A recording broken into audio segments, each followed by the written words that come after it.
জনাবলৈ এই মুহূৰ্তৰ এটা গুৰুত্বপূৰ্ণ খবৰ। গৌৰৱ গগৈৰ বিৰুদ্ধে ৰূপজ্যোতি কুৰ্মীৰ বিস্ফোৰক মন্তব্য। কংগ্ৰেছে চীনৰ পৰা ধন লৈ ৰাজনীতি কৰিছে। Gaurav Gogoi farm to food NGOলৈ চীনৰ পৰা ধন অহাৰ অভিযোগ উত্থাপিত কৰিছে ৰূপজ্যোতি কুৰ্মীয়ে। লগতে মৰিয়নি ক্ষুদ্ৰ প্ৰাথমিক চিকিৎসালয়লৈ আগবঢ়োৱা অক্সিজেন কনচেন্ট্ৰেটৰটো চীনৰ বুলি দাবী কৰিছে ৰূপজ্যোতি কুৰ্মীয়ে। আৰু গৌৰৱ গগৈৰ বিৰুদ্ধে সৰব উঠিছে বিধায়ক ৰূপজ্যোতি কুৰ্মী। পুনৰবাৰ জনাইছো এই মুহূৰ্তৰ এটা গুৰুত্বপূৰ্ণ খবৰ। গৌৰৱ গগৈৰ বিৰুদ্ধে ৰূপজ্যোতি কুৰ্মীৰ বিস্ফোৰক মন্তব্য আৰু গৌৰৱ গগৈৰ বিৰুদ্ধে ৰূপজ্যোতি কুৰ্মীয়ে কৰিছে বিস্ফোৰক মন্তব্য। কংগ্ৰেছে চীনৰ পৰা ধন লৈ ৰাজনীতি কৰিছে। Gaurav Gogoi farm to food NGOলৈ চীনৰ পৰা ধন অহাৰ অভিযোগ উত্থাপিত কৰিছে বিধায়কগৰাকীয়ে। লগতে মৰিয়নি ক্ষুদ্ৰ প্ৰাথমিক চিকিৎসালয়লৈ আগবঢ়োৱা অক্সিজেন কনচেন্ট্ৰেটৰটো চীনৰ বুলি দাবী কৰিছে ৰূপজ্যোতি কুৰ্মীয়ে। গৌৰৱ গগৈৰ বিৰুদ্ধে সৰব উঠিছে বিধায়ক ৰূপজ্যোতি কুৰ্মী। আমি ফুল প্লেটৰ জৰিয়তে আপোনালোকক সবিস্তাৰে জনাবলৈ চেষ্টা কৰিছো। কংগ্ৰেছে চীনৰ পৰা পইচা লৈ ৰাজনীতি কৰিছে বুলি অভিযোগ উত্থাপিত কৰিছে ৰূপজ্যোতি কুৰ্মীয়ে।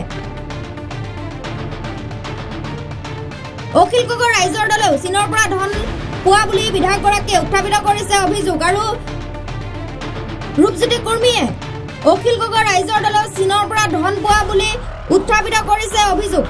মৰিয়নি বিধায়কগৰাকীয়ে ঘটনা তদন্তৰ বাবে জনাইছে দাবী। আৰু চীনা সামগ্ৰী সৰবৰাহ বন্ধ কৰিবলৈ ৰূপজ্যোতি কুৰ্মীয়ে কেন্দ্ৰীয় মন্ত্ৰী অমিত শ্বাহক দাবী জনাইছে।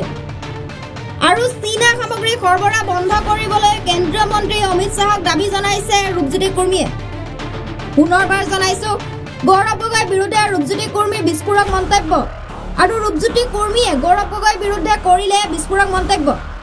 কংগ্ৰেছে চীনৰ পৰা ধন লৈ ৰাজনীতি কৰিছে এই মন্তব্য ৰূপজ্যোতি কুৰ্মীৰ।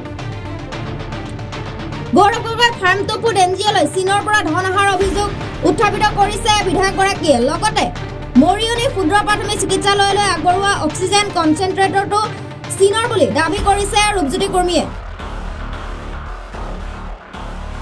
আৰু গৌৰৱ গগৈৰ বিৰুদ্ধে সৰব হৈ উঠিছে বিধায়ক ৰূপজ্যোতি কুৰ্মী।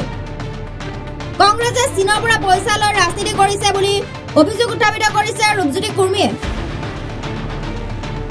আৰু ৰূপজ্যোতি কুৰ্মীয়ে কংগ্ৰেছে চীনৰ পৰা পইচা লৈ ৰাজনীতি কৰিছে বুলি উত্থাপিত কৰিছে অভিযোগ। অখিল গগৈ ৰাইজৰ দলেও চীনৰ পৰা ধন পোৱা বুলি বিধায়কগৰাকীয়ে উত্থাপিত কৰিছে অভিযোগ।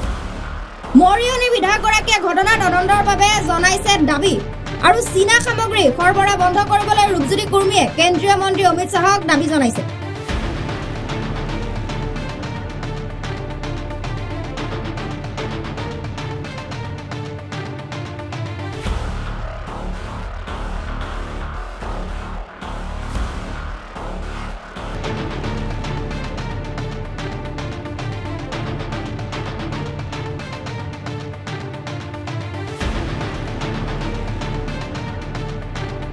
এই ফাৰ্ম টু ফুড নামৰ যিটো NGO কংগ্ৰেছৰ নেতা গৌৰৱ গগৈৰ দ্বাৰা জন্মদান কৰা এই ফাৰ্ম টু ফুডৰ যদি প্ৰকৃততে গৌৰৱ গগৈ ডাঙৰীয়া আৰু তেওঁৰ সহযোগীসকলৰ সঁচা অৰ্থত মন আছিলে ৰাইজৰ সেৱা কৰা, তেওঁলোকে কিনি দিব পাৰিলেহেঁতেন ভাৰতীয় উৎপাদিত বা নিৰ্মিত এটি অক্সিজেন কনচেন্ট্ৰেটৰ।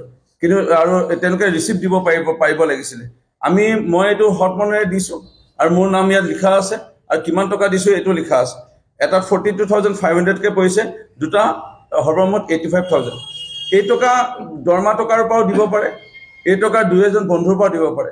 মই ইয়াত 60,000 টকা দিছোঁ। মোৰ 3জন বন্ধুৱে অলপকৈ টকা মোক যোগ দি পেলাই এই অক্সিজেন কনচেন্ট্ৰেটৰটো গুৱাহাটীৰ পৰা কালি কিনি আনিছোঁ। যদি ইচ্ছা কৰে তেওঁলোকে কিনি আনি পেলাই দিব পাৰিলেহেঁতেন। আকৌ ভাৰতীয় লোক হিচাপে ভাৰতীয় নিৰ্মিত এটি প্ৰডাক্ট বা এটা মেচিন দিব পাৰিলেহেঁতেন অক্সিজেন কনচেন্ট্ৰেটৰ। সেয়া নিদি এইটো কোন পথৰ পৰা প্ৰৱেশ কৰিলে এই কথাবোৰ আহিব লাগে পোহৰলৈ। আৰু কেলে এইটো বাহিৰৰ পৰা কোন গোপন পথেৰে আহি পেলাই কংগ্ৰেছক দিলে যে কংগ্ৰেছে এইটো এনেধৰণে ইয়াত প্ৰদান কৰিব পাৰিছে আৰু টকা দি পেলাই কেলে কিনা নাই। আৰু যদি টকা দি কিনা নাই ফ্ৰীকৈ পাইছে। যদি ফ্ৰীকৈ পাইছে তাৰমানে চাইনাই তেওঁলোকক সহায় কৰি আছে। আৰু চাইনাক কেলে সহায় কৰি আছে? ভাৰতীয় ইণ্ডাষ্ট্ৰীবোৰ বন্ধ হৈ যাওক, ভাৰতীয় ইণ্ডাষ্ট্ৰীবোৰ বন্ধ হৈ যাওক, ভাৰতৰ অৰ্থনীতি স্তব্ধ হৈ যাওক। এই কথাবোৰ লৈ পেলাই এটা ডাঙৰ ষড়যন্ত্ৰ চলিছে কংগ্ৰেছ আৰু চাইনাই মিলি কৰিব বিচাৰিছে। ইয়াৰ ওপৰত এটা তদন্ত হ'ব লাগে। মেচিনটোৰ ওপৰত কংগ্ৰেছে যেতিয়া গম পালে যে মেচিনবোৰ তেওঁলোকে একো কাগজ পত্ৰ দিব নোৱাৰিলে আৰু পিছত গৈ একো কাগজ পত্ৰ আজি পৰ্যন্ত দিব নোৱাৰিলে মেচিনটোৰ বিষয়ে যেতিয়া সম্পদ মেল কৰিম বুলি তেওঁলোকে অৱগত হৈ তেওঁলোকে ৰাজহুৱা সভা কৰিছে এই ৰাজহুৱা সভাত ৰাইজৰ দলৰ প্ৰতিনিধি উপস্থিত আছে আমি এইটো ক'ব বিচাৰিছোঁ আজি ৰাইজৰ দলৰ নেতা অখিল গগৈ হয়তো এটা চাইনাৰ পৰা বা চাইনিজ কোনোবা সংস্থাৰ পৰা তেওঁলোকেও ফাইনেন্স পাই আছে বা টকা পাই আছে বুলি আমি ধাৰণা কৰিব পাৰিছোঁ আৰু সেইটো লৈ পেলাই এটা এনকুৱাৰী হ'ব লাগে ভালধৰণে আৰু যেনে এনে